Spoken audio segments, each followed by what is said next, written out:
आज ही Doubtnut app download करें। Doubtnut पर होगा अब आपके सभी मैथ्स, केमिस्ट्री, फिजिक्स और बायोलॉजी डाउट्स का सफाया। बस अपने क्वेश्चन की फोटो खींचो, उसे क्रॉप करो और तुरंत वीडियो सोल्यूशन पाओ। Download now. हेलो गाइस, इस क्वेश्चन में हमें बोला है आंसर ब्रीफली। ओके, तो यहाँ पे हमें 4 पार्ट से रखे हैं, हमें इनका आंसर को एक्सप्लेन करना है। सबसे पहले ए पार्ट से स्टार्ट करते हैं। यहाँ पे क्या कह रहा है कि why are villi present in intestine not in the stomach. तो जो अपने विलाइज होती हैं वो इंटेस्टाइन में ही क्यों प्रेजेंट होती हैं, स्टमक में प्रेजेंट नहीं होती, ऐसा क्यों? ठीक है, तो सबसे पहले हम क्या करेंगे, विलाइज के बारे में समझते हैं कि वो होती क्या है। तो देखो यहाँ पे हमने एक डायग्राम पेस्ट करा है, ये क्या है, अपना इंटेस्टाइनल विलाय है। तो अपना जो म्यूकोसल वॉल होता है किसका, विलाइस, देखते हैं। सबसे पहले लोकेशन से स्टार्ट करते हैं। ठीक है, अपना जो म्यूकोसल वॉल होता है इंटेस्टाइन का, जैसे कि हमें पता है अपना एलिमेंट्री कैनाल होते हैं, उसकी 4 लेयर्स होती हैं। कौन कौन सी? सेरोसा, ठीक है, फिर सर्कुलर मसल्स की लेयर होती है, फिर सब म्यूकोसा आता है अपना, और म्यूकोसा आता है। ओके, तो जो म्यूकोसा होता है, ठीक है, किसके अंदर? स्मॉल इंटेस्टाइन के अंदर। ये फॉर्म करता है मिलियंस ऑफ टाइनी प्रोजेक्शन। ठीक है, कोई थाउजेंड में भी नंबर नहीं है, किस में नंबर है? मिलियंस में नंबर है। तो यहाँ पे होती है अपनी मिलियंस ऑफ टाइनी प्रोजेक्शन। अभी मैं आपको उसका भी क्या कहते हैं डायग्राम दिखा दूंगा कि जब हम अगर स्मॉल इंटेस्टाइन का नॉर्मल स्ट्रक्चर देखेंगे थ्रू अ कैम, ठीक है, स्मॉल इंटेस्टाइन का, तो वो कैसा बिहेव करता है वो भी देखेंगे। पहले ये जूम स्ट्रक्चर है, पहले इसको फोकस करते हैं।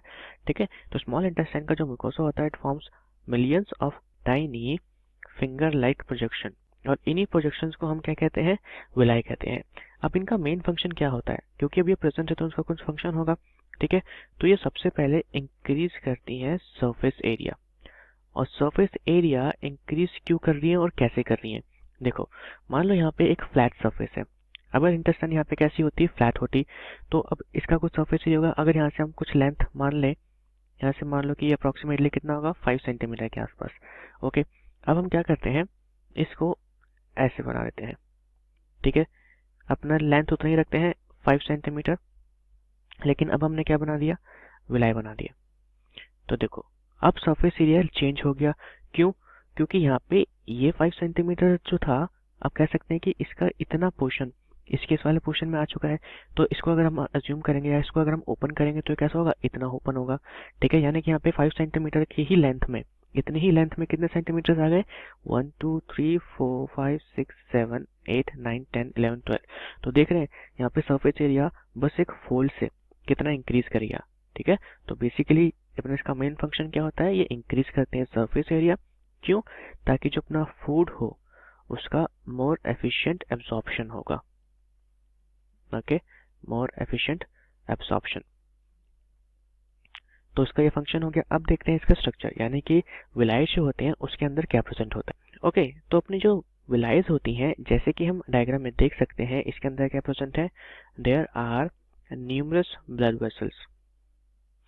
तो यहाँ पे क्या प्रेजेंट होती हैं? अपनी ब्लड वेसल्स। और इन ब्लड वेसल्स का फंक्शन क्या होता है?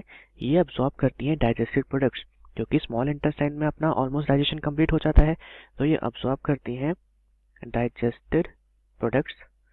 ठीक है, यहाँ पे हम लिख देते हैं एब्जॉर्ब। और कौन कौन से प्रोडक्ट्स होते हैं उनका नाम लिख देते हैं।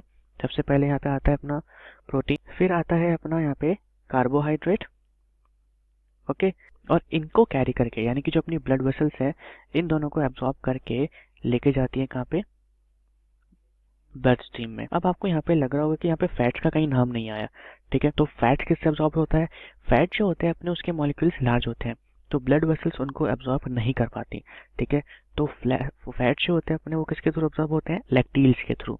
ठीक है, यहाँ पे जो एकदम ब्लड कैपिलरीज के सेंटर में क्या प्रेजेंट है? लैक्टील। तो इसको हम पहले लिख देते हैं। लैक्टील जो होता है अपना, एक इसका एक तरह से वेसल है। ये वेसल होता है ऑफ लिम्फेटिक, और वी कैन से एक लिम्फ वेसल है, लिम्फेटिक सिस्टम का वेसल है। ठीक है, इसके थ्रू क्या होता है? Fat absorption. Fat absorption. तो अब देखो यहाँ पे सारी चीजों का एब्जॉर्प्शन हो चुका है, अपने प्रोटीन और कार्बोहाइड्रेट्स निकल गए। ठीक है, और यहाँ पे अपना फैट भी एब्जॉर्प्शन हो गया, किसके थ्रू? लैक्टील के थ्रू। तो बेसिकली ये किस में हेल्प कर रही है? विलाई, तो सरफेस एरिया इंक्रीज कर रहे हैं, साथ ही साथ एब्जॉर्प्शन में भी हेल्प कर रही है। अब ये ब्लड स्ट्रीम से, और we can say lymphatic system से, अपना जो प्रोटीन होगा, कार्बोहाइड्रेट या फैट होगा, ठीक है, वो बॉडी के कहाँ पे चला जाएगा? Deliver to each and every cell of body, ठीक है, जिसको नरिशमेंट की कह सकते हैं, न्यूट्रिएंट्स की रिक्वायरमेंट होगी।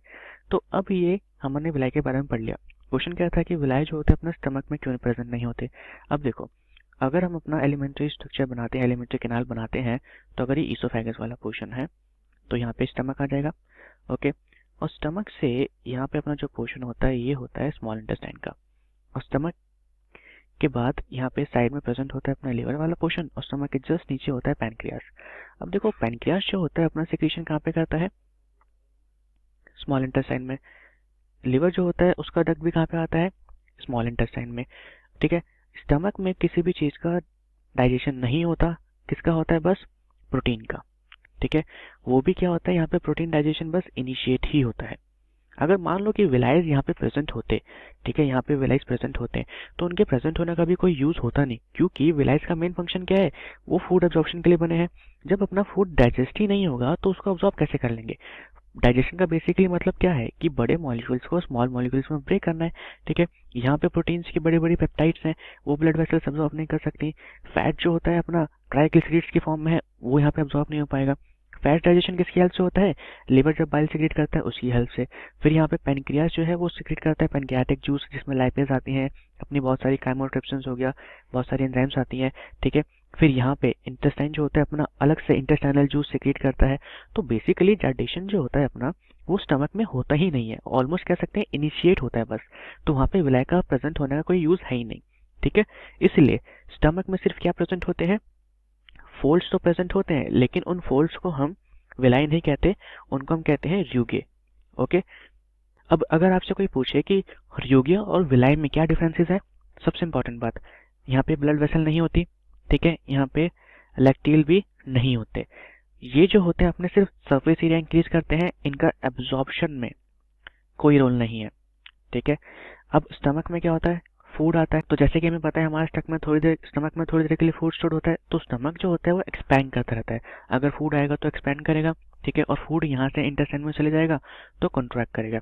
तो बेसिकली रूगेश जो होते हैं ये भी क्या इंक्रीज करते हैं, इसका सरफेस एरिया, ठीक है, और हेल्प करते हैं किस पे, एक्सपैंड करने में और कॉन्ट्रैक्ट करने में। एक्सपैंड और कॉन्ट्रैक्ट करने में कैसे, देखो अभी हम समझ लेते हैं। जैसे मान लो हमने यहाँ पे स्टमक बनाया था, स्टमक कैसा होता है अपना जे शेप्ड ऑर्गन, तो अब यहाँ पे रूगेस प्रेजेंट है ऐसे, ठीक है। अभी यहाँ पे फूड नहीं आया तो ये कैसे हो रखे हैं, रूगेस कॉन्ट्रैक्टेड स्टेज पे है। तो अगर यहाँ पे फूड आएगा तो अब ये रूगेस जो होंगे अपने एक्सपैंड कर जाएंगे, यानी कि अब ये थोड़े वाइडन हो जाएंगे। तो अल्टीमेटली स्टमक जो होगा हमारा उसका भी साइज इंक्रीज कर जाएगा, ठीक है। तो अब यहाँ पे नीचे जैसे हमने कॉन्ट्रैक्टेड बना सकते अब इसको थोड़ा एक्सपेंड कर दो, तो अब ये थोड़ा स्टमक को ब्रॉड कर देंगे। तो इस वजह से यानी कि इनके हेल्प से क्या होता है, स्टमक जो होता है अपना एक्सपेंड और कॉन्ट्रैक्ट कर। तो हमारा ए पार्ट यहाँ पे कवर होता है। हमने देख लिया विलायस जो होते हैं अपने स्मॉल इंटेस्टाइन में होते हैं, और क्यों होते हैं वो रीजन भी देख लिया। स्टमक में होते हैं एब्सेंट, तो स्टमक में विलायस की जगह क्या प्रेजेंट होता है, रूगे, ठीक है। और इन रूगे का भी हमने फंक्शन देख लिया, एब्जॉर्प्शन नहीं करवाते, बस सरफेस एरिया स्टमक का इंक्रीज करवाते हैं। अब आते हैं हम अपने बी पार्ट पे। बी पार्ट में हमसे पूछा है कि how does pepsinogen change into its active form. Okay, तो हम आते हैं यहाँ पे बी पार्ट पे। अब सबसे पहला क्वेश्चन यहाँ पे अराइज करता है कि जो पेप्सिनोजन है उसको सिक्रीट कौन करता है, ठीक है। तो हमारे जो स्टमक होता है उसके अंदर प्रेजेंट होते हैं चीफ सेल्स। ये सेल सिक्रीट करते हैं दो हार्मोन्स, कौन कौन से, एक अपना होता है पेप्सिनोजन और दूसरा होता है प्रोरेनिन। ओके, अब पेप्सिनोजन और प्रोरेनिन ये कैसे फॉर्म में होते हैं, इनएक्टिव फॉर्म में होते हैं। तो अब इनको एक्टिव फॉर्म में कन्वर्ट होना है, तो ये एक्टिव फॉर्म में कैसे कन्वर्ट होंगे, इसके लिए इनको रिक्वायर होता है एसिडिक मीडियम, ठीक है, तभी ये अपनी एक्टिव फॉर्म में कन्वर्ट हो सकते हैं। तो एसिडिक मीडियम कहाँ से मिलेगा, उसके लिए हमारे स्टमक में प्रेजेंट होते हैं क्या, पैराइटल सेल्स, और ये पैराइटल सेल्स सिक्रीट करते हैं HCl। अब HCl के आने से अपना जो स्टमक होता है उसका pH कितना हो जाता है, अप्रॉक्सीमेटली 1.2 से लेके 2 तक कह सकते हैं, जो कि हाईली एसिडिक मीडियम है। तो अपना जो पेप्सिनोजन होता है ये कन्वर्ट हो जाता है किसमें, पेप्सिन में, ठीक है, और इसके अंदर से निकल जाती है क्या, इनएक्टिव पेप्टाइड। ऐसे ही प्रोरेनिन के साथ भी होता है। ओके, प्रोरेनिन अपना कन्वर्ट किस में हो जाएगा, रेनिन में, और उसके अंदर से निकल जाएगी क्या, इनएक्टिव पेप्टाइड। और इन दोनों का फंक्शन क्या है, ये पेप्सिन और रेनिन, दोनों ही प्रोटीन डाइजेशन में हेल्प करती हैं। तो बेसिकली कह सकते हैं कि स्टमक जो होता है वहाँ से प्रोटीन डाइजेशन इनिशिएट करता है। जैसे कि हमने बोला था, स्टमक से अपना प्रोटीन डाइजेशन इनिशिएट करता है। अब इसलिए वहाँ पे विलाइज प्रेजेंट नहीं होंगे क्योंकि डाइजेशन तो वहाँ पे स्टार्ट हो रहा है, जब तक कंप्लीट नहीं होगा तब तक फूड एब्जॉर्ब नहीं हो सकता। ओके, अब आते हैं हम सी पार्ट पे। तो सी पार्ट देख लेते हैं। सी पार्ट क्या कह रहा है अपना, यहाँ पे कह रहा है कि what are the basic layers of wall of alimentary canal. तो सिंपल सा क्वेश्चन है, हमें अपनी जो एलिमेंट्री कैनाल होता है उसकी बेसिक लेयर्स का यहाँ पे नाम बताने हैं। ओके, तो देखो यहाँ पे हमने अपना एक डायग्राम पेस्ट कर दिया है जो शो कर रहा है जो अपनी एलिमेंट्री कैनाल होती है वो कैसे बना होता है। ठीक है, कितनी लेयर्स का बना होता है। तो हमारे जो एलिमेंट्री कैनाल होता है बेसिकली उसमें होती हैं 4 लेयर्स। ओके, सबसे आउटर मोस्ट लेयर होती है, उसका नाम क्या है, सेरोसा। तो यहाँ पे साथ साथ लिखते रहते हैं। ये होती है अपनी आउटर मोस्ट लेयर। ठीक है, और ये किसकी बनी होती है, thin layer of secretary epithelium cells. Okay, secretary epithelium, यहाँ पे शॉर्ट फॉर्म लिख दिया है, AP means epithelial cells. Okay, और इसके अंदर कुछ प्रेजेंट होता है, कुछ अमाउंट ऑफ कनेक्टिव टिश्यू भी प्रेजेंट होता है। अब सेरोसा के अंदर क्या प्रेजेंट है, अपनी मस्कुलैरिस लेयर। लेकिन मस्कुलैरिस लेयर जो होती है इसके 2 पार्ट्स होते हैं। ठीक है, जैसे कि आप देख सकते हैं इसका जो आउटर मोस्ट पोर्शन होता है वहाँ पे कैसी मसल्स हैं, सर्कुलर मसल्स हैं। ठीक है, और जो इनर मस्कुलैरिस लेयर होती है, कह सकते हैं जो इनर वाला पोर्शन होता है मस्कुलैरिस लेयर का, उसमें प्रेजेंट होती हैं क्या, लॉन्गिट्यूडनल लेयर्स। ठीक है, और ये जो सर्कुलर और लॉन्गिट्यूडनल लेयर्स जो होती हैं किसकी मसल्स हैं, स्मूथ मसल्स। ठीक है, तो smooth muscles outer most portion में किसके, मस्कुलैरिस के सर्कुलर फॉर्म में अरेंज है, और इनर पोर्शन में कैसे अरेंज है, लॉन्गिट्यूडनल फॉर्म में अरेंज है। ठीक है, अब आते हैं हम सबम्यूकोसा पे। देखो एक यहाँ पे क्वेश्चन पूछते हैं हमसे कि ऐसी कौन सी अपनी लेयर होती है जो पेरिस्टालिसिस में, यानी कि जो अपना पेरिस्टालिसिस होता है एलिमेंट्री कैनाल में, उसमें हेल्प करती है। तो वो होती है अपनी मस्कुलर लेयर, और वी कैन से मस्कुलैरिस लेयर। ओके, आते हैं हम थर्ड लेयर पे, सबम्यूकोसा। ये किसकी बनी है, लूज कनेक्टिव टिश्यू की। ओके, अब इसमें क्या क्या प्रेजेंट होता है वो देख लेते हैं हम। ब्लड वेसल्स हो गया, ठीक है, नर्व्स हो गई, और लिम्फ वेसल। और इसका फंक्शन क्या होता है, देखो यहाँ पे प्रेजेंट होते हैं अपने ग्लैंड्स वगैरह। ठीक है, तो नर्व जो होती है वो ग्लैंड को सिग्नल करती है, और वेरियस जूसेस जो होते हैं उसको सिक्रीट करते हैं। जैसे आपने स्टमक में देखा होगा कि स्टमक के सबम्यूकोसा में अपने वेरियस ग्लैंड्स प्रेजेंट होते हैं, तो वो डाइजेशन वगैरह में हेल्प करते हैं। और ऐसे ही इंटेस्टाइन में जो अपना सक्सेस एंटेरिकस होता है, ठीक है, जो उसको सिक्रीट करते हैं, वो सारे ग्लैंड्स कहाँ प्रेजेंट होते हैं, सबम्यूकोसा में। ठीक है, एक एग्जांपल क्या दे सकते हैं, जो अपना ब्रूनर्स ग्लैंड होता है, ओके, लार्ज इंटेस्टाइन में, जो सिक्रीट करता है क्या, म्यूकस। ये भी कहाँ प्रेजेंट होता है, अपना सबम्यूकोसा ऑफ ड्यूडेनम, यानी कि लार्ज इंटेस्टाइन के ड्यूडेनम में प्रेजेंट होता है। तो ऑलमोस्ट सारे ग्लैंड्स अपने कहाँ पे होते हैं, सबम्यूकोसा में होते हैं। लास्ट आता है अपना म्यूकोसा। तो म्यूकोसा अभी अपने ऊपर देखा था, क्या बना रहा था, ये विलाय वगैरह। ओके, तो इसका मेन फंक्शन क्या हो गया कि ये किस में इन्वॉल्व है, एब्जॉर्प्शन में। और कुछ सिक्रीशन वाले सेल्स यहाँ पे भी प्रेजेंट होते हैं, तो इसका फंक्शन एब्जॉर्प्शन का भी होता है और साथ ही साथ सिक्रीशन का भी होता है। ठीक है, तो यहाँ पे हमारी 4 लेयर्स हो चुकी हैं। कौन कौन सी, सेरोसा हो गया, ठीक है, इसको हम करेक्ट कर देते हैं। इसका वैसे नाम क्या होता है, मस्कुलैरिस।